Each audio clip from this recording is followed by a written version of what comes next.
அனைவருக்கும் வணக்கம். முதலில் என் தாய்க்கு நன்றி, மலர் மருத்துவம் வழங்கிய எட்வர்ட் பேட்ச் ஐயாவுக்கு நன்றி, என் குருவிற்கு நன்றி, என் குலசாமிக்கு நன்றி, நான் இந்த மலர் மருத்துவம் பயில உதவிய மாமனிதருக்கு நன்றி. மலர் மருத்துவம் மலர்களை அடிப்படையாக கொண்டு செய்யப்படும் மருத்துவம், மனநிலைக்கான மருத்துவம். இந்தியாவில் ஏராளமான மலர்கள் இருக்குது இல்லையா? அது எல்லாமே இப்போ இயற்கை, சித்தா, யுனானி, ஆயுர்வேதம் போன்ற எல்லா மருத்துவங்களிலும் பின்பற்றப்படுகின்றன.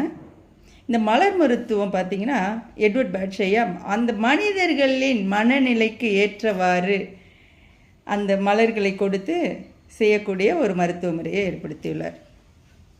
இப்போ இந்த மலர் மருத்துவம் பல முக்கியமான உன்னத பணிகளை பெற்றுள்ளன. அதில் மனதில் மேலோட்டமாக இருக்கக்கூடிய செயல்களை ஆழ்மனதிற்கு கொண்டு சேர்த்து அதனை சிறப்பாக வெளிப்படுத்தி சிறப்பாக வெற்றியடைய செய்யும் உன்னத பணியை செய்கிறது. இது மலர் மருத்துவத்தோட ஒரு முக்கிய உன்னத பணிகளில் ஒன்று. நன்றி, வணக்கம்.